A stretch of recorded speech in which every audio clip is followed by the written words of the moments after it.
सुन रहे हैं मनीषा की आवाज में राजश्री के द्वारा लिखी गई पुस्तक मैं अटल बिहारी वाजपेयी बोल रहा हूँ। इस पुस्तक में कुल 3 खंड है। खंड फर्स्ट है संक्षिप्त परिचय। अटल जी के पिता पंडित कृष्ण बिहारी वाजपेयी हिंदी, संस्कृत और अंग्रेजी भाषा के अच्छे वक्ता थे। संस्कृत की अनेक नीति श्लोक, हिंदी के छंद और तुलसीकृत रामचरितमानस की चौपाइयाँ उन्हें अच्छी तरह कंठस्थ थी। नवीन छंद रचना वे बड़ी तीव्रता से कर लेते थे। इसी कारण उन्हें कवि सम्मेलनों में सम्मान सहित आमंत्रित किया जाता था। वे कवि कृष्ण के नाम से कविता पाठ किया करते थे। पंडित कृष्ण बिहारी वाजपेयी बड़नगर के गोरखी विद्यालय में अध्यापक थे। अटल जी की प्रारंभिक शिक्षा इसी विद्यालय में हुई। यहीं पर उनके पिता बाद में प्रधानाध्यापक बन गए थे। स्कूली स्तर पर ही अटल जी वाद विवाद और विभिन्न सांस्कृतिक गतिविधियों में भाग लेने लगे थे। आरंभ में मंच पर बोलते हुए उन्हें बहुत संकोच होता था। उस समय की स्थिति का वर्णन करते हुए अटल जी ने एक स्थान पर लिखा है, जब मैं पहली बार भाषण देने के लिए खड़ा हुआ तब मैं बड़नगर में था। मेरे पिताजी हेड मास्टर थे। वार्षिकोत्सव का अवसर था। मैं बिना तैयारी किए स्टेज पर खड़ा हो गया। बीच में लड़खड़ा गया, इसलिए भाषण बंद करना पड़ा। उस वक्त मैं 5वीं कक्षा का विद्यार्थी था, अतः इस बात को किसी ने गंभीरता से नहीं लिया। इसके बाद एक बार ग्वालियर में वाद विवाद प्रतियोगिता में मेरी बड़ी हंसी हुई थी। मैं रटकर गया था और बीच में भूल गया। तब लोगों ने शोर मचाना शुरू कर दिया, रटकर आया है, रटकर आया है। मुझे बोलना बंद करना पड़ा। तब से मैं संकल्प लिया कि मैं रटकर नहीं बोलूंगा। इसके बाद अटल जी जब भी किसी मंच से बोले तो उन्होंने अपने भाषण को कभी न रटा, बल्कि उन्होंने संबंधित विषय का गहन अध्ययन किया और पूरी तरह चिंतन मनन किया, ताकि मंच पर बोलते हुए किसी भी प्रकार की हिचकिचाहट अथवा संकोच न होने पाए। अंततः वे सफल वक्ता सिद्ध हुए। गोरखी विद्यालय में 8वीं कक्षा पास करने के बाद अटल जी ने ग्वालियर के विक्टोरिया कॉलेजिएट स्कूल में 9वीं कक्षा के लिए दाखिला लिया। यहाँ से हाई स्कूल और इंटर की परीक्षा पास करने के बाद अटल जी ने विक्टोरिया कॉलेज, अब रानी लक्ष्मीबाई महाविद्यालय में बीए में दाखिला लिया। बीए में हिंदी साहित्य, संस्कृत साहित्य और अंग्रेजी साहित्य उनके विषय थे। अटल जी ने प्रथम श्रेणी से बीए की परीक्षा पास की। उस समय ग्वालियर राज्य का नियम था कि प्रथम श्रेणी से बीए पास करने वाले छात्र को छात्रवृत्ति प्रदान की जाती थी। अतः नियमानुसार अटल जी को भी छात्रवृत्ति प्रदान की गई। अटल जी राजनीति विज्ञान से एमए करना चाहते थे और ग्वालियर के विक्टोरिया कॉलेज में एमए की व्यवस्था न थी। अतः आगे शिक्षा प्राप्त करने के लिए उन्होंने कानपुर जाने का निश्चय किया। कानपुर के डीएवी कॉलेज में पढ़ाई का स्तर बहुत अच्छा था। यहाँ एमए में अटल जी को पूरे कॉलेज में द्वितीय स्थान प्राप्त हुआ। एमए के बाद वे पीएचडी करने का मन बना रहे थे। अटल जी की राष्ट्रीय स्वयंसेवक संघ में अगाध आस्था थी। इसी बीच सर संघ चालक की ओर से उन्हें लखनऊ बुलाया गया। वे लखनऊ जाकर पीएचडी करने की इच्छा तो रखते ही थे, अतः उन्होंने पिताजी से लखनऊ जाकर इसकी आज्ञा मांगी तो उन्हें सहजी आज्ञा मिल गई। अटल जी लखनऊ पहुंच गए, किंतु वहां कुछ ऐसी परिस्थितियां बनी कि वे पीएचडी ना कर सके। उस समय सर संघ चालक श्री गुरुजी की इच्छा पर लखनऊ से एक समाचार पत्र निकालने का प्रस्ताव पारित किया गया। इस समाचार पत्र का नाम था राष्ट्रधर्म। राष्ट्रधर्म का प्रथम अंक 3000 प्रतियों का निकाला गया। पहले यह विचार किया गया था कि इस पत्र की मात्र 500-600 प्रतियां निकालकर पाठकों के बीच जाने जाए और देखा जाए कि इसकी कितनी प्रतियां की खपत हो सकती है। जब प्रथम अंक की 3000 प्रतियां भी कम पड़ गई तो इसकी 500 प्रतियां और निकालकर पाठकों में वितरित की गई। इस पत्र की लोकप्रियता का अनुमान इस बात से सहज ही लगाया जा सकता है कि दूसरा अंक 8000 प्रतियों का निकाला गया। राष्ट्रधर्म से अटल जी ने पत्रकारिता के क्षेत्र में कदम रखा और शीघ्र सफलता का परचम लहरा दिया। राष्ट्रधर्म की सफलता से अभिभूत होकर इसके प्रबंधक निर्देशक पंडित दीनदयाल उपाध्याय ने एक नए पत्र 5 जन का प्रकाशन प्रारंभ किया। राष्ट्रधर्म के संपादन का कार्यभार पूर्णतः राजीव लोचन अग्निहोत्री को सौंपकर अटल जी 5 जन का संपादन कार्य देखने लगे। जब 30 जनवरी 1948 को दिल्ली में राष्ट्रपिता महात्मा गांधी की हत्या कर दी गई तो भारत प्रेस पर प्रतिबंध लगा दिया गया। भारत प्रेस में ही राष्ट्र धर्म और 5 जन मुद्रित होते थे। इससे राष्ट्र धर्म और 5 जन का प्रकाशन बंद हो गया। तब अटल जी लखनऊ से इलाहाबाद आ गए। वहां उन्होंने कुछ दिनों तक श्री रामरख सिंह सहगल के पत्र कर्मयोगी का भी संपादन किया। मई 1948 में भारत प्रेस से प्रतिबंध हटा लिया गया तो राष्ट्र धर्म और 5 जन का प्रकाशन पुनः प्रारंभ हो गया। अपितु एक नए दैनिक स्वदेश भी अटल जी के कर कमलों से संपादित होने लगा। अटल जी जब लखनऊ से दिल्ली आ गए तो यहाँ उन्होंने वीर अर्जुन के संपादन का दायित्व संभाला। ऐसा लगता था कि प्रकृति धीरे धीरे उनके लिए राजनीतिक पृष्ठभूमि तैयार कर रही थी। इसी बीच डॉक्टर श्याम प्रसाद मुखर्जी के नेतृत्व में एक राजनीतिक दल भारतीय जनसंघ का गठन किया गया। अटल जी इसके संस्थापक सदस्य थे। 21 अक्टूबर 1951 को भारतीय जनसंघ का दिल्ली में पहला अधिवेशन आयोजित किया गया। इसमें सन 1952 में होने वाले आम चुनाव के बारे में गहन चिंतन किया गया। इसका चुनाव चिन्ह दीपक था। इन चुनावों में भारतीय जनसंघ को विशेष सफलता तो नहीं मिली, लेकिन इस राजनीतिक दल की साख अवश्य बढ़ने लगी। इस साख का परिणाम यह हुआ कि सन 1957 के आम चुनाव में जब अटल जी लखनऊ, मथुरा और बलरामपुर से चुनाव मैदान में उतरे तो उन्हें बलरामपुर से विजय मिल गई।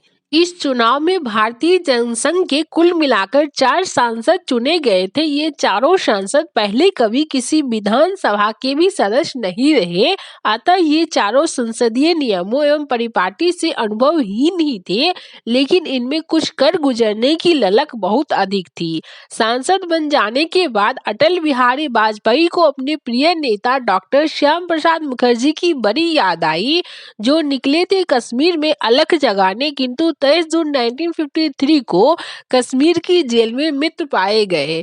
15 मई 1957 को लोकसभा में उनका स्मरण करते हुए अटल जी ने कहा, डॉक्टर मुखर्जी का स्मरण आते ही मुझे कश्मीर का स्मरण हो आता है और कश्मीर का स्मरण आते ही श्रीनगर के उस अस्पताल का जिसके कोने में पुलिस के पहरे में डॉक्टर श्यामा प्रसाद मुखर्जी को राष्ट्रीय एकता के लिए अपना बलिदान देना पड़ा। उनकी मृत्यु को 4 वर्ष हो गए, किंतु उस पर जो रहस्य का पर्दा पड़ा है वह अभी तक उठाया नहीं गया। समय के सहलाने वाले हाथों ने घाव तो भर दिया, परंतु दर्द अभी बाकी है। जब मैं प्रधानमंत्री महोदय अथवा रक्षा मंत्री महोदय की श्रीमुख से कश्मीर के बारे में वही बातें सुनता हूँ जो डॉक्टर श्याम प्रसाद मुखर्जी 4 वर्ष पूर्व इस सदन में खड़े होकर कहा करते थे, तो मुझे बहुत दुख होता है। यदि आरंभ से ही कश्मीर पर वह नीति अपनाई गई होती तो हमें डॉक्टर श्याम प्रसाद मुखर्जी के महान जीवन की कीमत न चुकानी पड़ती। अटल बिहारी वाजपेयी ने अपनी संसदीय क्षेत्र बलरामपुर का बड़े प्रभावशाली ढंग से प्रतिनिधित्व किया था। इसी कारण उन्हें पूरा विश्वास था कि सन 1962 में तीसरी लोकसभा के लिए होने वाले आम चुनाव में निश्चय ही पुनः विजय मिलेगी, किंतु चुनाव परिणाम ने उन्हें निराश किया। वे 1052 मतों के मामूली से अंतर से चुनाव हार गए। बलरामपुर संसदीय सीट में पड़ने वाली 5 विधानसभा सीट के भारतीय जनसंघ के 5 उम्मीदवारों में से 4 यह चुनाव जीत गए थे, जबकि एक उम्मीदवार केवल 55 मतों के बेहद मामूली अंतर से चुनाव हार गए थे। ऐसे में अटल जी को इस क्षेत्र में अपनी पराजय पर आश्चर्य होना स्वाभाविक था। लोकसभा के लिए न सही, किंतु इसी वर्ष वे राज्यसभा के लिए चुन लिए गए। अटल जी राजनीति को अनेक बुराइयों की जड़ मानते थे, फिर भी राजनीतिक सतर्कता में उनका विश्वास था।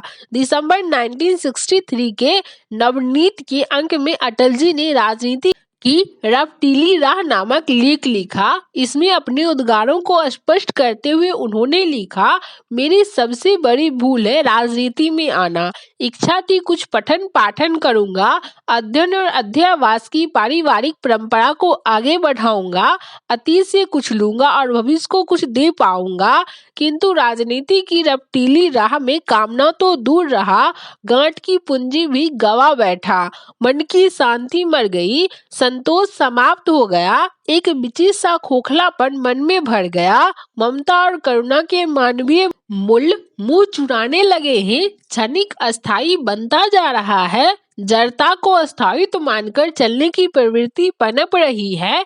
आज की राजनीति विवेक नहीं, व्याक चालुक चाहती है, संयम नहीं, और सहिष्णुता को प्रोत्साहन देती है, श्रेय नहीं।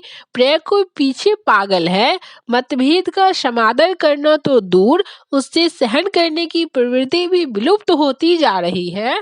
आदर्शवाद का स्थान अवसरवाद ले रहा है। बाएं और दाएं का भेद भी व्यक्तिगत ज्यादा, विचारगत कम है। सब अपनी अपनी गोटी लाल करने में लगे हैं। उत्तराधिकार की शतरंज पर मोहरे बैठाने की चिंता में लीन है। सत्ता का संघर्ष प्रतिपक्षियों से ही नहीं, स्वयं अपने दलवालों से हो रहा है। पद और प्रतिष्ठा को कायम करने के लिए जोड़ तोड़, सांठ-गांठ और कठोर सुहाती आवश्यक है। निर्भीकता और स्पष्टवादिता खतरे से खाली नहीं है। आत्मा को कुचलकर ही आगे बढ़ा जा सकता है। इसमें संदेह नहीं है कि जिस राजनीतिक दल से मैं संबंध हूँ, वह अभी तक अनेक बुराइयों से अछूता है, किंतु उसमें भी ऐसे व्यक्तियों की संख्या बढ़ रही है जो हल्की आलोचना में रस लेते हैं और प्रतिपक्ष की प्रामाणिकता पर खुले रूप से संदेह प्रकट करना अपना अधिकार मानते हैं। सन 1967 में अटल जी ने चौथी लोकसभा के लिए बलरामपुर से ही नामांकन किया। इस बार उन्होंने खूब जनसभाएं, स्थानीय लोगों से संपर्क दर संपर्क किया, जिसका परिणाम उन्हें जीत के रूप में मिला। 5वीं लोकसभा के लिए अटल जी ने अपने गृह नगर ग्वालियर से चुनाव लड़ा और जीत हासिल की। केंद्र में इंदिरा जी की सरकार थी और इंदिरा जी अति आत्मविश्वास और महत्वाकांक्षा से परिपूर्ण थी। इसी के चलते उन्होंने देश में आपातकाल लगाकर राष्ट्रपति शासन घोषित कर दिया। परिणाम स्वरूप पूरे देश में भय, भ्रष्टाचार, आतंक और अशांति का वातावरण बन गया। राजनीतिक गलियारों में इस आपातकाल की तीव्रतम आलोचना और विरोध होने लगी, किंतु जिसने भी विरोध का स्वर मुखर किया, उसे ही गिरफ्तार कर जेल में डाल दिया गया। 26 जून 1975 को अटल जी संसदीय समिति की बैठक में भाग लेने के लिए बेंगलुरु गए हुए थे। इस बैठक में श्री बालकृष्ण आडवाणी, श्री मधु दत्तवंते और श्री श्यामानंद अति नेता भी आए हुए थे। इन सभी नेताओं को गिरफ्तार कर जेल में डाल दिया गया। 18 माह बाद आपातकाल हटा और चुनाव की घोषणा हुई। सभी विपक्षी नेताओं ने इंदिरा जी के विरुद्ध एकजुटता का प्रदर्शन करते हुए अपने अलग अलग नाम और निशान को त्याग कर एक नाम और एक निशान पर विश्वास जताया। इस नए परिदृश्य में जो राजनीतिक पार्टी अस्तित्व में आई, उसका नाम जनता पार्टी रखा गया। मार्च 1977 में आम चुनाव हुए। इस बार छठी लोकसभा के लिए अटल जी ने नई दिल्ली से चुनाव लड़ा और भारी मतों से विजय हुए। इस चुनाव में जनता पार्टी को अभूतपूर्व ऐतिहासिक विजय प्राप्त हुई और कांग्रेस के बड़े बड़े दिग्गज नेता पराजित हो गए। जेपी के आशीर्वाद से जनता पार्टी के सांसदों ने सर्वसम्मति से मोरारजी देसाई को संसदीय दल का नेता चुन लिया। प्रधानमंत्री मोरारजी देसाई के मंत्रिमंडल में श्री अटल बिहारी वाजपेयी को विदेश मंत्रालय का कार्यभार सौंपा गया। 4 अक्टूबर 1977 को श्री अटल बिहारी वाजपेयी ने विदेश मंत्री के रूप में संयुक्त राष्ट्र संघ के 32वें अधिवेशन में भाग लिया। इस अधिवेशन में उन्होंने विभिन्न देशों के प्रतिनिधियों के सामने अपनी मातृभाषा राष्ट्रभाषा हिंदी में भाषण देकर अपने राष्ट्र और भाषा दोनों को गौरवान्वित किया। जनता पार्टी के कुछ महत्वाकांक्षी नेताओं की खींचताना से पार्टी में दरार पड़ गई। इसी कारण जनता पार्टी सरकार अधिक समय तक न चल सकी। मोरारजी देसाई के बाद चौधरी चरण सिंह प्रधानमंत्री बने, किंतु वे भी अपना कार्यकाल पूरा करने में असमर्थ रहे। अंततः मध्यावधि चुनाव की घोषणा कर दी गई। इस समय अटल बिहारी वाजपेयी ने जंक्शन से जुड़े सभी नेताओं को एक मंच पर जोड़कर एक नए राजनीतिक दल के गठन की प्रक्रिया आरंभ कर दी। इस नए दल का नाम भारतीय जनता पार्टी रखा गया और कमल का फूल इसका चुनाव चिन्ह बनाया गया। सन 1979 में 7वीं लोकसभा के लिए होने वाले आम चुनाव में भी अटल जी ने नई दिल्ली से चुनाव लड़ा और विजय प्राप्त की। इन चुनावों में कांग्रेस पुनः सत्ता में लौट आई और इंदिरा जी फिर प्रधानमंत्री बनी। जब पंजाब में आतंकवादी गतिविधियां बढ़ गई और सिख होमलैंड और तथा खालिस्तान की मांग एक अलग राज्य के रूप में की जाने लगी, तो इंदिरा जी ने उनकी मांग ठुकराते हुए मिनी मीसा लगाकर पंजाब को अशांत प्रदेश घोषित कर दिया। पंजाब की इस स्थिति पर कांग्रेस से श्वेत पत्र की मांग करते हुए अटल जी ने 16 नवंबर 1983 को लोकसभा में कहा, पंजाब को हमने उपद्रवग्रस्त घोषित कर दिया है, पुलिस को असाधारण अधिकार दे दिए हैं, सेना का भी उपयोग करने की तैयारी हो रही है, परिस्थिति क्यों इतनी बिगड़ने दी गई। जब पंजाब में आतंकवादियों का सफाया करने के लिए हरमिंदर साहिब में ऑपरेशन ब्लू स्टार चलाया गया तो इससे अनेक सिख उनके विरुद्ध हो गए। 31 अक्टूबर 1984 को इंदिरा जी के सिख सुरक्षा कर्मियों ने उनकी नृशंस हत्या कर दी। कांग्रेस ने युवा नेता राजीव गांधी को संसदीय दल का नेता चुनकर प्रधानमंत्री बना दिया। दिसंबर 1984 में जब 8वीं लोकसभा के चुनाव हुए तो इंदिरा जी की हत्या से उपजी सहानुभूति लहर के कारण कांग्रेस को प्रचंड बहुमत मिला। इसी लहर में अटल जी ग्वालियर सीट पर कांग्रेस के उम्मीदवार माधवराव सिंधिया से पराजित हो गए। सन 1985 में अटल जी किसी भी संसद के सदस्य न रहे, किंतु उनका राष्ट्रीय चिन्ह अब भी आवाज जारी था। सन 1986 में वे राज्यसभा के लिए चुन लिए गए। सन 1989 के आम चुनाव में भारतीय जनता ने कांग्रेस को नकार दिया और 2 दिसंबर 1989 को जनता दल राष्ट्रीय मोर्चा ने विश्वनाथ प्रताप सिंह के नेतृत्व में केंद्र में सरकार बनाई। बीपी सिंह की सरकार भी अधिक दिनों तक शासन न कर पाई और 7 नवंबर 1990 को विश्वास मत में पराजित होने के बाद उन्हें प्रधानमंत्री पद से इस्तीफा देना पड़ा। इसके बाद 10 नवंबर 1990 को कांग्रेस के समर्थन से चंद्रशेखर प्रधानमंत्री बने, किंतु वे भी अधिक समय तक स्थिर न रह सके। अंततः 13 मार्च 1991 को नया जनादेश प्राप्त करने के लिए लोकसभा भंग कर दी गई। इन चुनावों के दौरान ही 21 मई 1991 को तमिलनाडु के श्री पोरबंदर में आतंकवादियों ने बम विस्फोट करके राजीव गांधी की हत्या कर दी। यह हत्याकांड भारतीय लोकतंत्र के हृदय पर गहरा आघात था। सन 1991 में होने वाले 10वीं लोकसभा के चुनाव में अटल जी लखनऊ से भारी मतों से जीतकर संसद पहुंचे। यद्यपि इस चुनाव में कांग्रेस को पूर्ण बहुमत तो न मिल सका, किंतु कुछ जोड़ तोड़ करके नरसिम्हा राव प्रधानमंत्री बनने में सफल रहे। केंद्र में भले ही सरकार किसी की भी रही हो, अटल जी के राष्ट्र के प्रति समर्पण भाव में कभी कोई कमी न आई। इसी राष्ट्रीय भावना के लिए 25 जनवरी 1992 को राष्ट्रपति महोदय ने उन्हें पद्म विभूषण से अलंकृत किया। सन 1993 में उन्हें कानपुर विश्वविद्यालय ने फिलॉसफी में डॉक्टरेट की मानद उपाधि दी। अटल जी ने फरवरी 1994 में प्रधानमंत्री नरसिम्हा राव के विशेष आग्रह पर जिनेवा में मानवाधिकार सम्मेलन में न केवल भारत का प्रतिनिधित्व किया, वरन प्रतिपक्ष के नेता होते हुए भी सरकार का पक्ष प्रस्तुत किया। यह घटना वहां उपस्थित सभी राष्ट्राध्यक्षों के लिए भारतीय लोकतंत्र के प्रति गहन निष्ठा और विश्वास का अवसर बनी। 1 अगस्त 1994 को उन्हें निस्वार्थ सेवा भाव से परिपूर्ण सार्वजनिक जीवन के लिए लोकमान्य तिलक सम्मान और 17 अगस्त 1994 को सर्वश्रेष्ठ सांसद का सम्मान देकर सम्मानित किया गया। सन 1996 में 11वीं लोकसभा के लिए उन्होंने लखनऊ और गांधीनगर 2 सीटों से चुनाव लड़ा और दोनों पर भारी मतों से जीत हासिल की। इस चुनाव में 168 सीटें जीतकर भारतीय जनता पार्टी सबसे बड़ी पार्टी के रूप में उभरी। अटल जी को भाजपा संसदीय दल का नेता होने के कारण राष्ट्रपति महोदय ने 16 मई 1996 को प्रधानमंत्री पद की शपथ दिलाई। जब 29-30 मई 1996 को लोकसभा में विश्वास मत पर चर्चा चल रही थी तो स्पष्ट हो गया कि अटल जी की सरकार अल्पमत में है, अतः उन्होंने मत विभाजन न करके राष्ट्रपति महोदय को अपना इस्तीफा देना ही उचित समझा।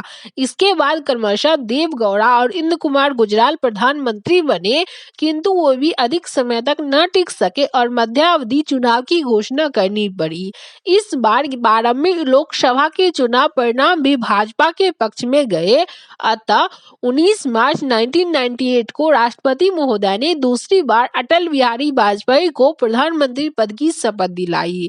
देश को परमाणु संपन्न बनाने के लिए अटल जी ने 11 मई 1998 को बुद्ध पूर्णिमा के दिन पोखरण में 5 परमाणु परीक्षण किए।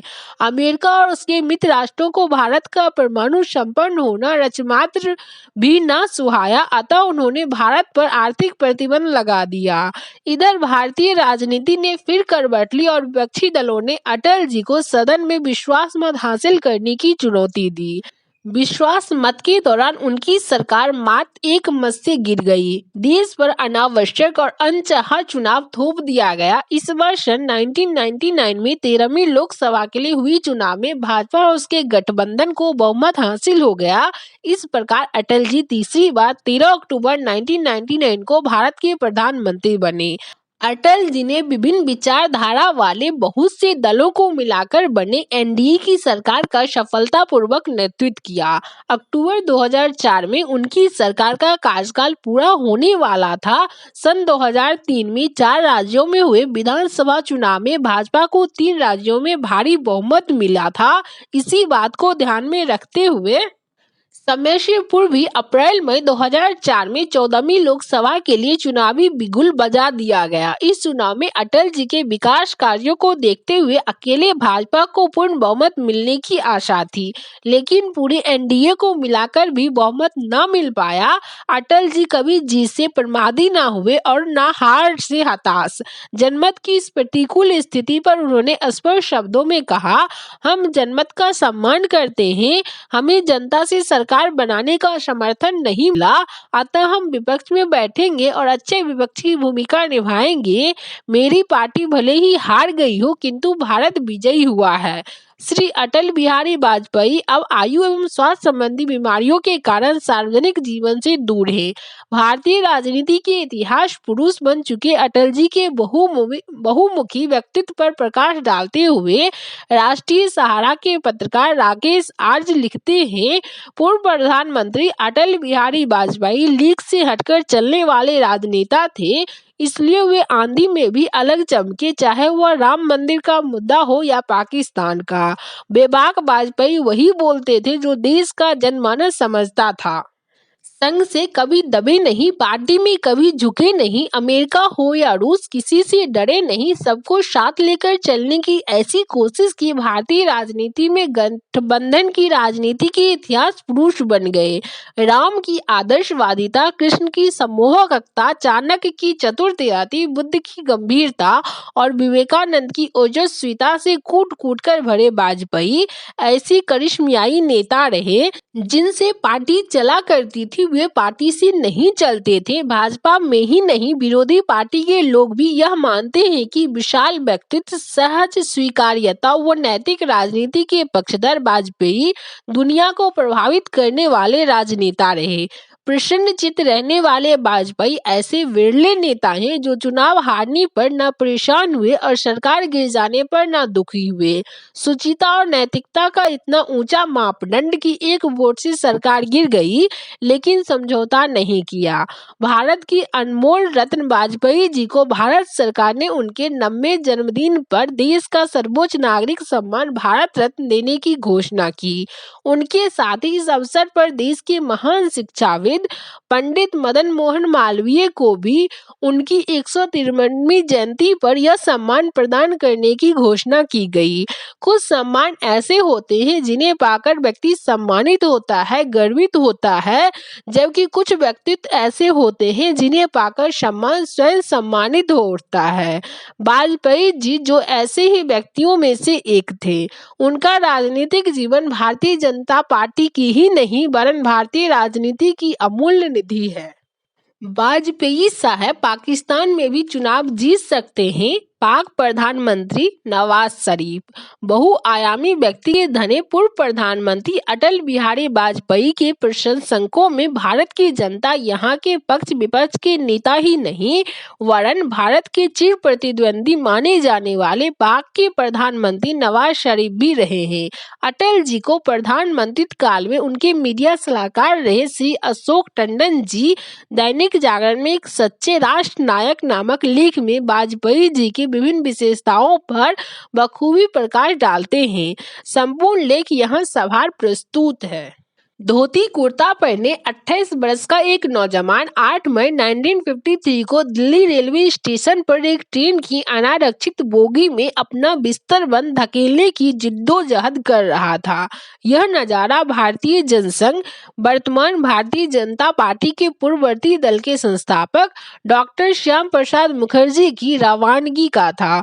डॉक्टर मुखर्जी सरकार की प्रवेश परमिट आदेश का उल्लंघन करने और जम्मू कश्मीर का भारतीय संघ में पूर्ण विलय किए जाने की मांग को लेकर राज में दाखिल होने का मिशन पर रवाना हो रहे थे। उनके साथ मौजूद इस युवक का नाम अटल बिहारी वाजपेयी था, जो अब तक पत्रकार रहने के बाद डॉक्टर मुखर्जी के राजनीतिक सचिव बने थे।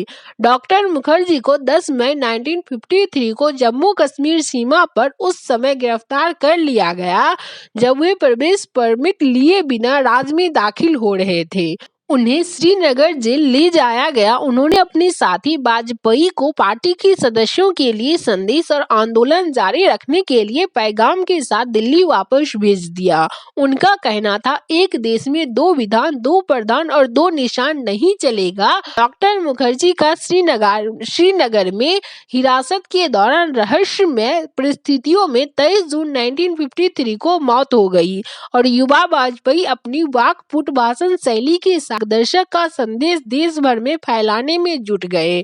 उन्होंने स्वाधीन भारत की राजनीतिक परिदृश्य पर अमिट छाप छोड़े। अटल जी दूसरे आम चुनाव के दौरान सन 1957 में उत्तर प्रदेश के बलरामपुर से लोकसभा सदस्य बने और उनके प्रथम भाषण ने तत्कालीन प्रधानमंत्री जवाहरलाल नेहरू सहित अनेक समकालीन अनुभवी सांसदों से सराहना दिलवाई। पंडित नेहरू ने एक बार किसी विदेशी मेहमान से वाजपेयी का परिचय करवाते हुए कहा था कि यह नौजवान एक दिन देश का प्रधानमंत्री बनेगा। नेशनल कॉन्फ्रेंस का नेता शेख अब्दुल्ला को जब 8 अप्रैल 1964 को दिल्ली में नजरबंद से रिहा किया गया और उन्हें पाकिस्तान के कब्जे वाले कश्मीर जाने की अनुमति दी गई, तो अटल जी राज्यसभा में पंडित नेहरू की आलोचना करने से भी नहीं चुके। लेकिन उन्हीं वाजपेयी ने पंडित नेहरू का 27 मई 1964 को निधन होने पर दिवंगत प्रधानमंत्री को ऊपरी सदन में भावभीनी श्रद्धांजलि भी दी। अपने राजनीतिक विरोधियों का सम्मान हमेशा से वाजपेयी के बहुमुखी व्यक्तित्व की विलक्षण विशेषता रही है। अटल बिहारी वाजपेयी 47 वर्षों तक सांसद रहे। वे 11 बार लोकसभा के लिए निर्वाचित हुए और 2 बार राज्यसभा सदस्य रहे। लखनऊ सीट से लोकसभा के लिए निर्वाचित हुए। जम्मू कश्मीर नीति के घोर आलोचक थे। हृदयसी कवि अटल जी ने कविता को किसी भी परिस्थिति में स्वयं को अभिव्यक्त करने का माध्यम बना लिया। वे अक्सर भाषण के दौरान अपना संदेश देने के लिए अपनी कविता का पाठ करके श्रोताओं को मंत्रमुग्ध कर देते। अटल जी को यह प्रतिभा अपने पिता कृष्ण बिहारी वाजपेयी से विरासत में मिली थी। सन 1977 में जनता पार्टी की सरकार में विदेश मंत्री रहते हुए वाजपेयी जी ने पाकिस्तान सहित भारत के पड़ोसी देशों के साथ शांतिपूर्ण सह-अस्तित्व और परस्पर सम्मान के सिद्धांत पर आधारित मैत्रीपूर्ण संबंधों की नीति का अनुसरण किया। उनका प्रसिद्ध कथन, आप दोस्त बदल सकते हैं, पड़ोसी नहीं, भारत के विदेश मंत्रालय की सूक्ति बन चुका था। जब वाजपेयी जी ने सन 1996 में 13 दिन के लिए पहली बार और उसके बाद सन 1998 में 13 महीनों के लिए और सन 1999 में पूरे 5 साल के कार्यकाल के लिए प्रधानमंत्री बने, तो पाकिस्तान के साथ जम्मू कश्मीर सहित लंबित मामलों का शांतिपूर्ण ढंग से बिना किसी तीसरे पक्ष के द्विपक्षीय बातचीत से समाधान उनका मंत्र था। 13 मई 1998 को पोखरण में सफल परमाणु परीक्षण ऑपरेशन शक्ति अटल जी का रणनीतिक मास्टर स्ट्रोक था, जिसका उन्होंने व्यापक संहार की क्षमता वाले हथियार की जगह निवारक करार देते हुए बचाव किया। उन्होंने भारत को विश्व के अभिजात परमाणु क्लब में स्थान दिला दिया। हालांकि भविष्य में परमाणु परीक्षणों पर रोक की घोषणा की। 19 फरवरी 1999 को लाहौर बस यात्रा के दौरान वे शांति का संदेश लेकर पाकिस्तान गए। वाजपेयी ने मीनार-ए-पाकिस्तान का दौरा किया, जहां उन्होंने पाकिस्तान के अस्तित्व के लिए भारत की प्रतिबद्धता की एक बार फिर से पुष्टि की। लाहौर में गवर्नर्स हाउस में भावपूर्ण भाषण देकर उन्होंने पाकिस्तान की जनता को अपना कायल बना दिया। वाजपेयी जी के भावनाओं से परिपूर्ण भाषण ने प्रधानमंत्री नवाज शरीफ को यह कहने पर विवश कर दिया, वाजपेयी साहब, अब तो आप पाकिस्तान में भी चुनाव जीत सकते हैं। वाजपेयी जी ने पाकिस्तान के प्रधानमंत्री नवाज शरीफ के साथ 21 फरवरी 1999 को लाहौर घोषणा पत्र पर भी हस्ताक्षर किए, जिसमें पाकिस्तान ने दोनों देशों के बीच जम्मू कश्मीर सहित सभी द्विपक्षीय मामलों के शांतिपूर्ण और बातचीत के जरिए समाधान तथा जनता के बीच आपसी संपर्क को बढ़ावा देने पर सहमति व्यक्त की। पाकिस्तान के साथ पारस्परिक आदान प्रदान के आधार पर शांतिपूर्ण और मैत्रीपूर्ण संबंधों को बढ़ावा देने के लिए वाजपेयी सरकार के प्रयासों के प्रतीक के रूप में दिल्ली लाहौर बस सेवा सदाई सरहद शुरू की गई। अटल जी ने इस बस सेवा को तब भी नहीं रुकवाया जब पाकिस्तान के सेना प्रमुख परवेज मुशर्रफ ने मई और जुलाई 1999 के बीच कारगिल पर हमला किया। हालांकि भारतीय संसद पर 13 दिसंबर 2001 को पाकिस्तान द्वारा प्रायोजित आतंकवादी हमले के बाद दोनों पड़ोसियों के बीच तनाव बढ़ने पर यह बस सेवा रोक दी गई। फिर जब पाकिस्तान ने भारत सरकार अंतर्राष्ट्रीय समुदाय को यह भरोसा दिलाया कि वह अपनी जमीन का इस्तेमाल आतंकवादी गतिविधियों के लिए नहीं होने देगा, तब 16 जुलाई 2003 को यह सेवा बहाल कर दी गई। अटल जी की इंसानियत, जमहूरियत और कश्मीरियत की भावना के साथ जम्मू कश्मीर में शांति, प्रगति और समृद्धि का सिद्धांत घाटी के सभी वर्गों द्वारा सराहा गया। कारगिल संघर्ष भारतीय विमान का अपहरण कर कंधार ले जाने और भारतीय संसद पर आतंकवादी हमले सहित बातचीत की पहल के रास्ते में आई सभी व्यवधानों और पाकिस्तानी सेना द्वारा उकसाने की गंभीर कोशिशों के बावजूद वाजपेयी जी ने शांति प्रक्रिया को पटरी से नहीं उतरने दिया। 25 दिसंबर को अटल जी के 90वें जन्मदिन को सुशासन दिवस के रूप में मनाने का नरेंद्र मोदी सरकार का यह फैसला संभवतः उनका पार्टी की युवा पीढ़ी की ओर से कई दशकों तक उनके मित्र, दार्शनिक और मार्गदर्शक रहे व्यक्तित्व के लिए सबसे उपयुक्त भेंट है। खंड 2 है, अंग्रेजी लादी नहीं जाएगी। हम नहीं चाहते हैं कि हिंदी किसी प्रांतीय भाषा की जगह ले। अंग्रेजी जब तक चलेगी तब तक तमिल का विकास नहीं होगा, बंगला समृद्ध नहीं होगी। अंग्रेजी केवल हिंदी की दुश्मन नहीं, अंग्रेजी हर एक भारतीय भाषा के मार्ग में, हमारी संस्कृति की उन्नति के मार्ग में रो रहा है। मगर मेरा कहना ही पर्याप्त नहीं है। अगर तमिल वाले यह नहीं समझते हैं कि अंग्रेजी चलने से उनकी भाषा को योग्य स्थान नहीं मिलेगा, तो मैं उन्हें समझा नहीं सकता। मैं उनसे एक ही प्रार्थना करना चाहता हूँ कि आप अंग्रेजी चलाना चाहते हैं तो चलाइए, अनादिकाल तक अंग्रेजी चलाइए, क्योंकि राजा जी यही तो कह रहे हैं कि यावत चंद दिवाकर अंग्रेजी चलनी चाहिए। जब तक गंगा और जमुना की धारा है तब तक अंग्रेजी चलनी चाहिए, किंतु हमारे लिए अंग्रेजी गुलामी की तरह है। हम अंग्रेजी भाषा के खिलाफ नहीं है। अंग्रेजी बड़ी समृद्ध भाषा है, लोग उसे पढ़े, और केवल लोग अंग्रेजी ही क्यों पढ़े, फ्रेंच पढ़े, रशियन पढ़े। हमारे विद्यार्थी जो इन देशों में छात्रवृत्ति लेकर जाते हैं, वे 6 महीने में उन देशों की भाषा का कामचलाऊ ज्ञान प्राप्त कर लेते हैं। अगर वे शुरू से राज का शिक्षा दीक्षा अंग्रेजी में चलाना चाहते हैं तो चलाए, मगर आचार्य विनोबा भावे का तीसरा सूत्र मान ले कि हिंदी प्रांतों में अंग्रेजी लादी नहीं जाएगी। 22 फरवरी 1965 को राज्यसभा में सरकारी भाषा नीति पर दिए गए वक्तव्य से उद्धत। अखंड भारत का सपना। अखंड भारत की बात करना कोई जुर्म नहीं है। मैं सपना देखता हूँ कि भारत और पाकिस्तान कभी एक होंगे।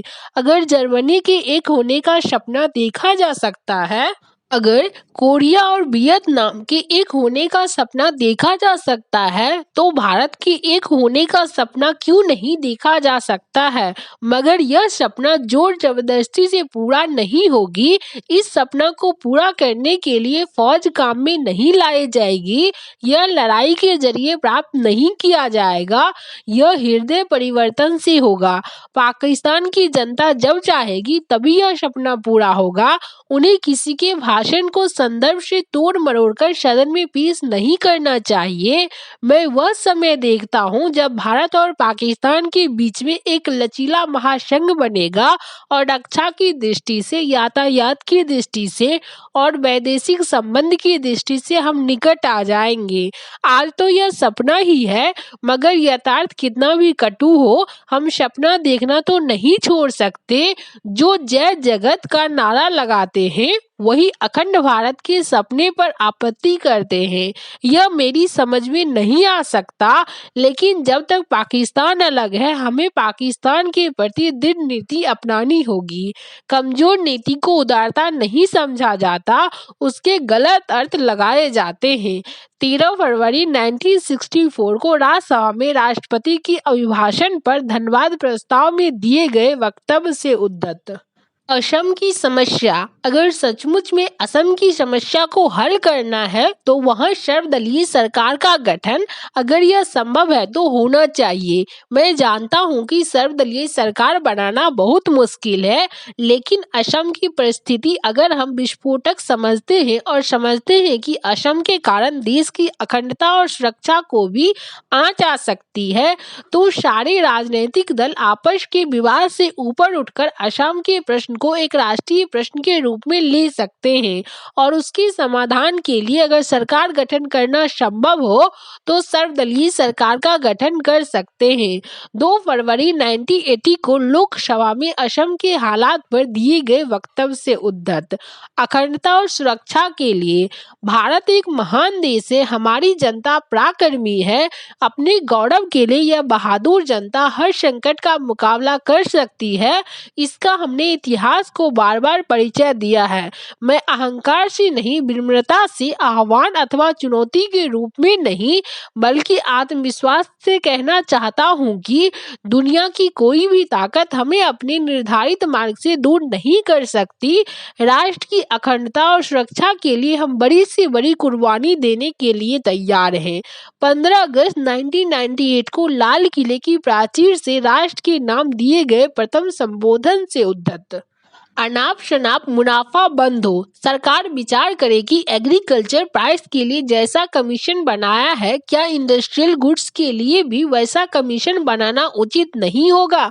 उचित मुनाफा कमाया जाए। अगर अनाप शनाप मुनाफा बंद होना चाहिए, देश में लूट की छूट हो, इसमें सरकार भी अपने दायित्व का पालन नहीं कर रही है। गेहूं का दाम बढ़ाया, कितना बढ़ाया, मगर आटे के दाम में जितनी बढ़ोतरी हुई है, उसका गेहूं के बढ़े हुए दाम से कोई मेल नहीं है।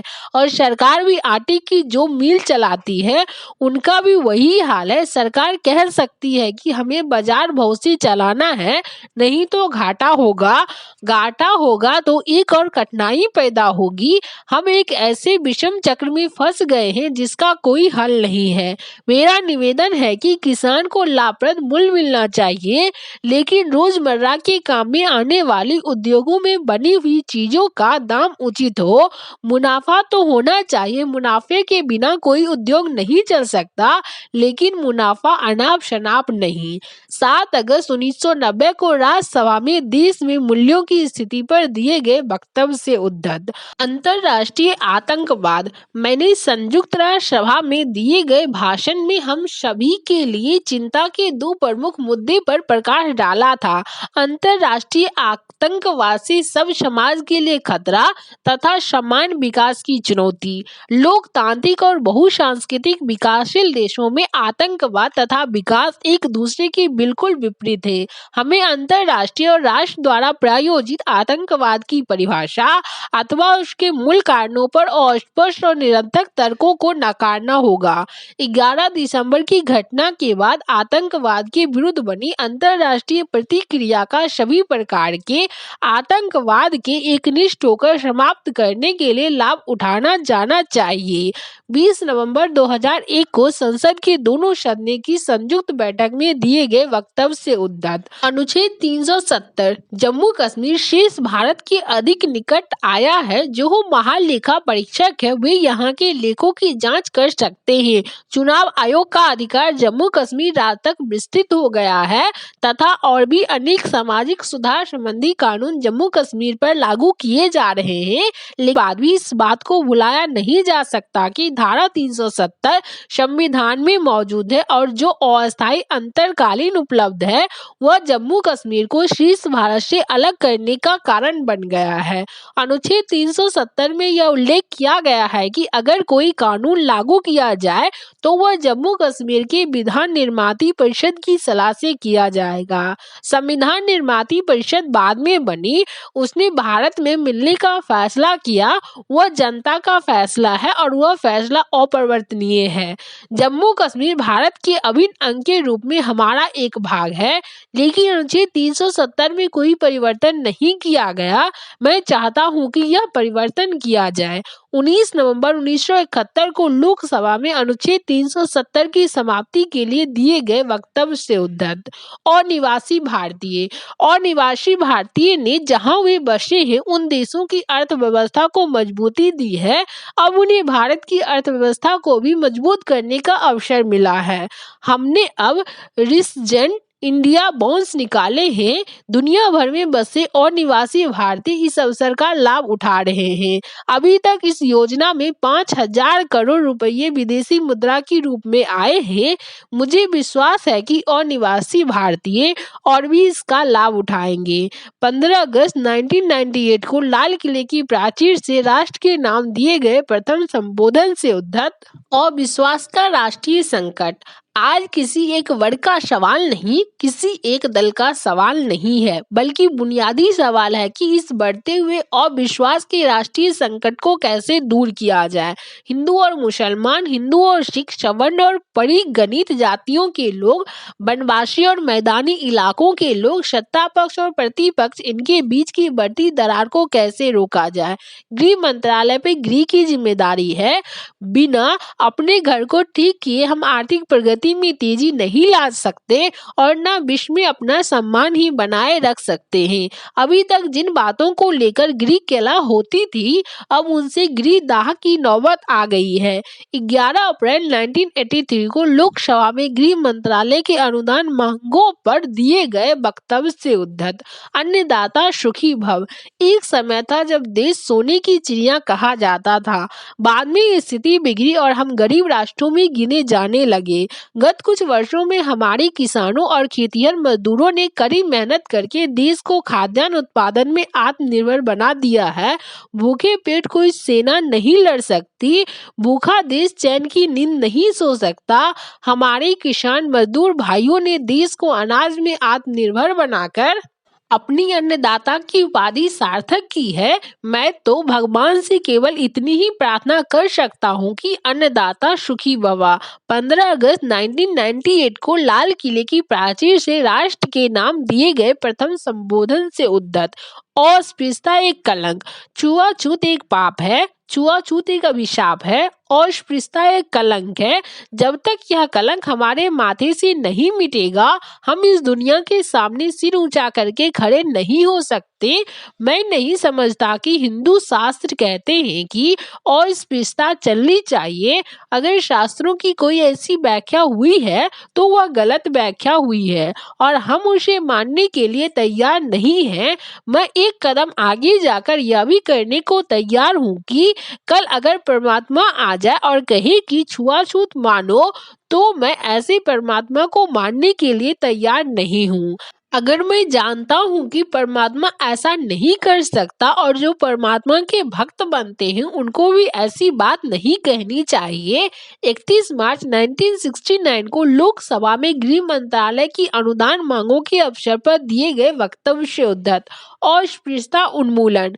ग्रामीण क्षेत्रों में अभी तक भेदभाव की दीवारें टूटी नहीं है। संविधान में अस्पृश्यता एक दंडनीय अपराध घोषित कर दिया गया। अस्पृश्यता विरोधी कानून को दृढ़ बनाने की कोशिश की जा रही है, लेकिन इसके बावजूद मनुष्य के बीच में भेदभाव का व्यवहार चल रहा है। इस समस्या को हल करने के लिए हमें एक राष्ट्रीय अभियान चलाने की आवश्यकता है। आजादी की लड़ाई के दिनों में गैर सरकारी प्रयत्न चलते थे। आज समाज ने अस्पृश्यता के उन्मूलन के लिए महत्वपूर्ण काम किया।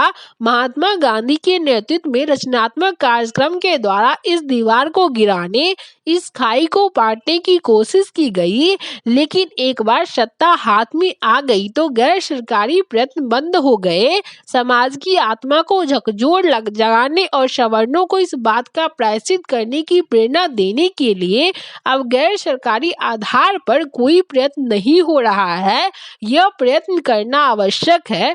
23 अगस्त 1973 को लोकसभा में हरिजनों पर बढ़ रहे अत्याचारों पर दिए गए वक्तव्य से उद्धत। अस्पृश्यता। भारत ने लोकतंत्र का रास्ता अपनाया है। यह कभी राजतंत्र नहीं बनेगा। भारत कभी मजहबी राज नहीं बनेगा। यह भी हमारी ओर से बार बार कहा जाता रहा है। अस्पृश्यता फिर से कानूनी नहीं होगी। जो व्यवहार में है उसे भी हम खत्म करना चाहते हैं। 31 मार्च 1998 को लोकसभा में राष्ट्रपति के अभिभाषण पर हुए धन्यवाद प्रस्ताव की चर्चा में उद्धत। आतंकवाद का उन्मूलन।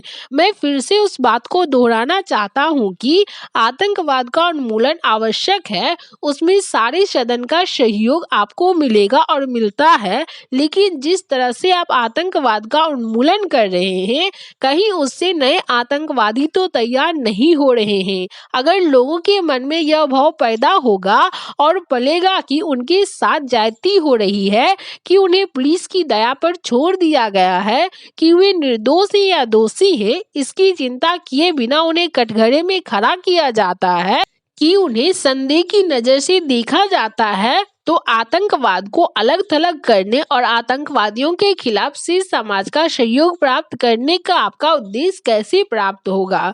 26 अगस्त 1987 को राज्यसभा में राष्ट्रीय सुरक्षा अधिनियम में संशोधन विधेयक के अवसर पर दिए गए वक्तव्य से उद्धत।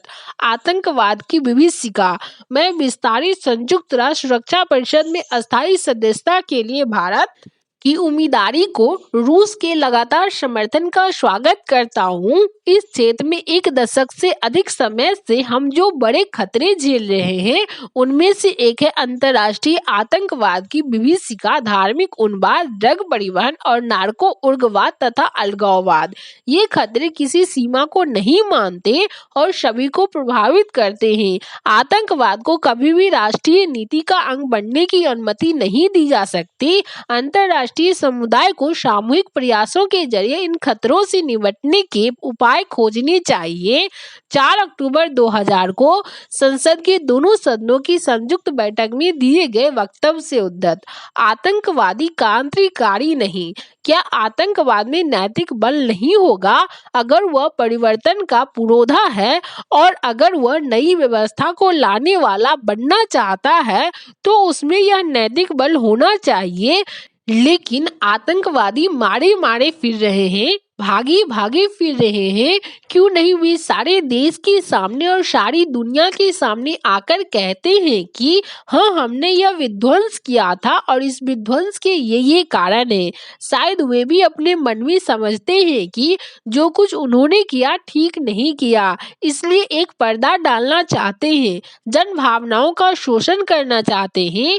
विचारधाराएं अलग अलग हो सकती है, उन विचारधाराओं को लेकर संघर्ष भी चलेगा, जाएगा, लेकिन उसमें भी आतंकवाद का जो स्वरूप है वो स्वरूप अलग रखना पड़ेगा। जम्मू कश्मीर में किस तरह से निर्दोष लोग मारे गए, विधानसभा पर हमला करने का क्या औचित्य था, वर्ल्ड ट्रेड सेंटर पर जो हमला किया गया वह किससे बदला लेने की भावना से किया गया। आतंकवाद एक ऐसा खेल है जो घिनौना है। आतंकवाद कायरता का प्रस्फुटन है। आतंकवाद मानवता से घिरा हुआ एक हथियार है और इसलिए यह बहस नहीं होनी चाहिए कि इसमें कौन सी विचारधारा है, कौन सा धर्म है। अब अगर उसमें धर्म जोड़ दिया जाएगा, कुछ लोग जोड़ने की कोशिश कर रहे हैं, तो सारी बात बिगड़ जाएगी, सारा वातावरण दूषित हो जाएगा। मैंने अपने वक्तव्य में भी कहा है कि उसका धर्म से, रिलीजन से कोई संबंध नहीं है। आतंकवाद रिलीजन का उपयोग करना चाहता है, उसका लाभ उठाना चाहता है, लेकिन इस आधार पर उसकी अमानवीय करतूतें बर्दाश्त नहीं की जा सकती। सचमुच मैं उनका उल्लेख करना चाहता हूँ। मैंने कहा है कि जो आतंकवादी है वे अपने जुनून पर पर्दा डालने के लिए विचारधारा का सहारा लेते हैं, जिहाद का ऐलान करते हैं, अपने कुकर्मों को छुपाने के लिए और कोई बहाना रचते हैं। मैंने क्रांतिकारी और आतंकवाद के अंतर को स्पष्ट करने का प्रयास किया। अब तो सचमुच में हिंसक क्रांतिकारियों के लिए कोई भी औचित्य नहीं है। जो दुनिया एटम बम की विभीषिका से ग्रस्त है, उसमें विरोध के और तरीके निकालने पड़ेंगे, लेकिन मैं यह मानता हूँ कि क्रांतिकारी होगा तो वह वीर होगा, छाती पर गोली खाने के लिए तैयार होगा, कहीं दुबका नहीं होगा, छिपा नहीं होगा, नैतिक बल के साथ खड़ा रहेगा। मगर इनमें ऐसा नैतिक बल नहीं है। क्रांतिकारी बहादुर होते हैं और आतंकवादी कायर।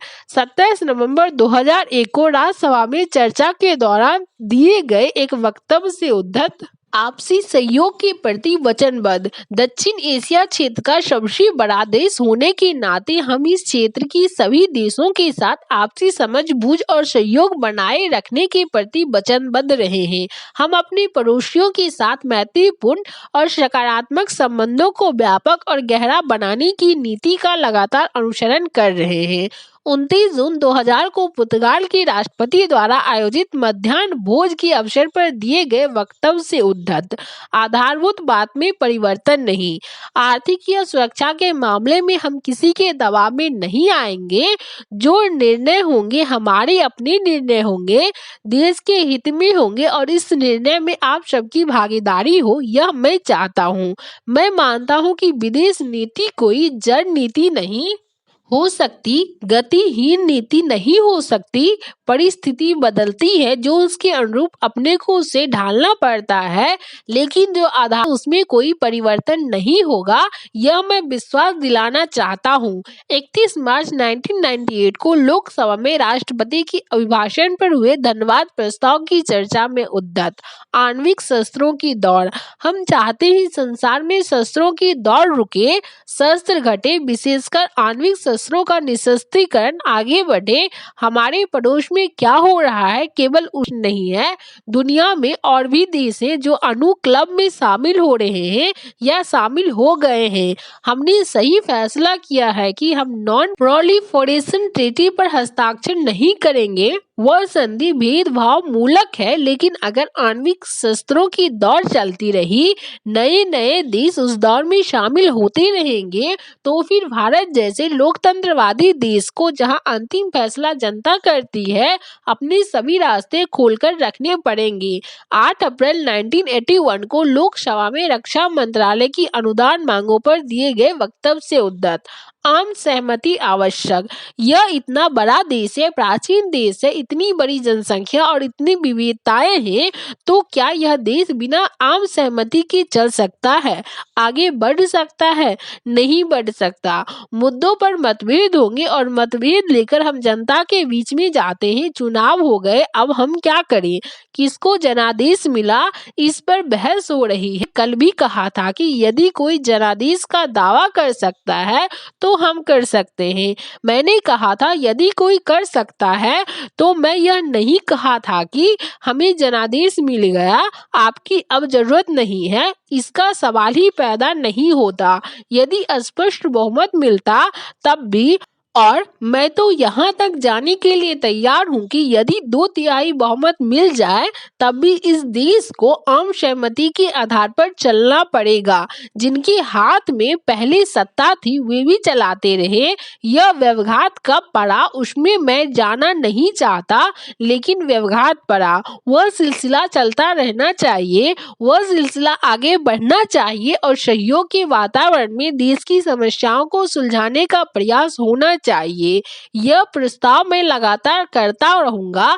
मैं आपको यह आश्वासन देना चाहता हूं। 28 मार्च 1998 को लोकसभा में विश्वास प्रस्ताव के बाद दिए गए वक्तव्य से उद्धत। आज वह दिन आ गया। माताएं जिस दिन के लिए बच्चों को जन्म देती हैं, आज वह दिन आ गया। बहनें जिस दिन के लिए भाइयों के हाथों में राखी बांधती है, आज वह दिन आ गया। अगर पाकिस्तान यह समझता है कि धोखे से हमला करके वह हमें गफलत में डाल सकता है तो यह पाकिस्तान की भूल है। दुनिया ने देख लिया है कि हमलावर कौन है और अब हमलावर को हमारे जवान मुंहतोड़ उत्तर दे रहे हैं।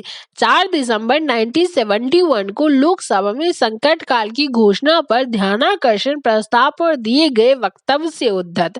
आयुर्वेद जीवन का विज्ञान। हमारी सरकार ने भारतीय चिकित्सा पद्धति के प्रति जो नीति अपनाई है, मैं समझता हूँ बड़ी खेदजनक है। एलोपैथिक आधुनिक विज्ञान है, वह प्रगति करे और भारतीय जनता के रोगों के निवारण में काम आए। इसमें किसी को मतभेद नहीं है, मगर हम कितना भी प्रयत्न करें, हम देश के प्रत्येक नागरिक के लिए एलोपैथी की चिकित्सा की व्यवस्था नहीं कर सकते। वह ठीक है या नहीं, मैं इस प्रश्न में नहीं जाना चाहता। यद्यपि इस पर भी बहुत मतभेद है, लेकिन अगर हम एक क्षण के लिए मान भी ले कि सबके लिए यह सुविधा मिलनी चाहिए, तो क्या हम वैसा कर सकते हैं? भारत की मिट्टी में उत्पन्न हुआ, भारत की जलवायु में पला जो व्यक्ति है, वो भारतीय चिकित्सा पद्धति से जितना जल्दी और अस्थायी रूप से रोग के कष्ट से मुक्त हो सकता है, मैं समझता हूँ उतना एलोपैथी के द्वारा नहीं हो सकता। एलोपैथी रोग को दबाती है मगर रोग का उन्मूलन नहीं करती। इसके विपरीत आयुर्वेद तो जीवन का विज्ञान है। वह केवल रोग का निवारण नहीं करता बल्कि रोग पैदा न हो ऐसी शिक्षा देता है। लेकिन इस विषय में अभी तक सरकार की कोई नीति निर्धारित नहीं हो पाई है। अनेक कमेटियां बन चुकी है, उनकी रिपोर्ट भी आ चुकी है, मगर वे स्वास्थ्य मंत्रालय की अलमारियों में पड़ी हुई है। और मुझे ताज्जुब नहीं होगा अगर इन कमेटियों की रिपोर्ट पर विचार करने के लिए स्वास्थ्य मंत्री एक नई कमेटी की घोषणा कर दे। मैं समझता हूँ कमेटियां बन चुकी होगी और उन्होंने अपना दृष्टिकोण आपके सामने रख दिया। मैं तो समझता हूँ कि अब सरकार को देसी चिकित्सा पद्धतियों को, जैसे आयुर्वेद, यूनानी पद्धति, प्राकृतिक चिकित्सा, होम्योपैथी को अधिक से अधिक सुविधा प्रदान करनी चाहिए ताकि ये भारत के गांव तक पहुंच सके। 6 अप्रैल 1960 को लोकसभा में स्वास्थ्य एवं चिकित्सा संबंधी स्थितियों पर दिए गए वक्तव्य से उद्धत। इस भूखंड को बड़ी शक्तियों से मुक्त करना है। हम जब नौसेनों की बात करते हैं तो हमारा कंसल्ट क्या ब्लू वाटर नेवी का है, या हमें ऐसी नेवी चाहिए जो हमारी सीमाओं की रक्षा कर सके, हमारी तटीय व्यापारिक ढांचे को सुरक्षित रख सके। हिंद महासागर तो बड़ी शक्तियों का अखाड़ा बनने वाला है। हम उसे शांति का सागर बनाने के लिए अंतर्राष्ट्रीय प्रयत्न कर रहे हैं। उन प्रयत्नों में हमें तेजी लानी होगी, लेकिन हमें वस्तु स्थिति को समझना पड़ेगा। इस क्षेत्र को बड़ी शक्तियों का दंगल बनाने से कैसे रोकना है, इसकी ओर देखना चाहिए। जब हम अफगानिस्तान की बात करते हैं, अफगानिस्तान के बारे में चिंता प्रकट करते हैं और सरकार की नीति की आलोचना करते हैं, तो इसके मूल में भी यही भावना है कि अगर एक बड़ी शक्ति इस भूखंड में विस्तारवाद का परिचय देगी तो और शक्तियों को परिस्थितियों का लाभ उठाने का मौका मिलेगा।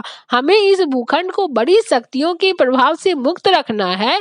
इसलिए जैसा मैंने निवेदन किया, विदेश नीति और रक्षा की नीति का मेल आवश्यक है। यह भी जरूरी है कि हम देखें कि रिसर्च और डेवलपमेंट के बारे में डिफेंस सर्विसेज में जो काम हो रहा है वह ठीक है या नहीं। 18 जुलाई 1980 को लोकसभा में रक्षा मंत्रालय की अनुदान मांगों पर दिए गए वक्तव्य से उद्धत।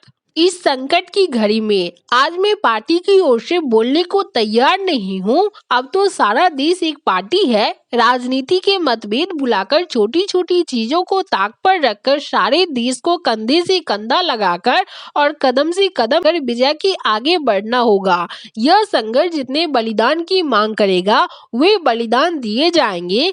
जितने अनुशासन का तकाजा होगा यह देश उतने अनुशासन का परिचय देगा। कोई कारण नहीं है कि इस संकट की घड़ी में हम सब उस राष्ट्रीय संकल्प का परिचय ना दें जो राष्ट्रीय संकल्प ऐसे अवसरों पर आवश्यक हुआ करता है। 4 दिसंबर 1971 को लोकसभा में संकट काल की घोषणा पर ध्यानाकर्षण प्रस्ताव पर दिए गए वक्तव्य से उद्धृत। इस देश की परंपरा है, इस देश की एक प्राचीन परंपरा है। यहाँ पंच को परमेश्वर माना जाता है। व्यक्ति कोई भी हो, किसी भी दल से संबंधित हो, किसी भी वर्ग से आता हो, एक बार न्यायमूर्ति की कुर्सी पर बैठ गया तो सारे लाभ को, सारे लोभ को, सारे मोह को त्याग कर वह सत्य का निर्णय करेगा। यह इस देश की परंपरा रही है। मैं एक उदाहरण देता हूँ। जगत गुरु आदि शंकराचार्य और मंडन मिश्र में शास्त्रार्थ होने लगा। दो विद्वान आपस में टकराने लगे तो प्रश्न पैदा हुआ कि निर्णय कौन करेगा, कौन न्यायाधीश बनेगा। मंडन मिश्र को न्यायाधीश बनाया गया। शंकराचार्य ने आपत्ति नहीं की। शंकराचार्य ने यह नहीं कहा कि मंडन मिश्र यह तो तुम्हारी पत्नी है, यह तो तुम्हारे पक्ष में फैसला देगी। शंकराचार्य ने यह नहीं कहा कि मंडन मिश्र की पत्नी का क्लास कैरेक्टर क्या है। शंकराचार्य ने कहा कि एक बार न्यायाधीश के पद पर बैठ गई तो भले हुए आपकी पत्नी होगी, मगर इस तथ्य के आधार पर, सत्य के आधार पर निर्णय करेगी।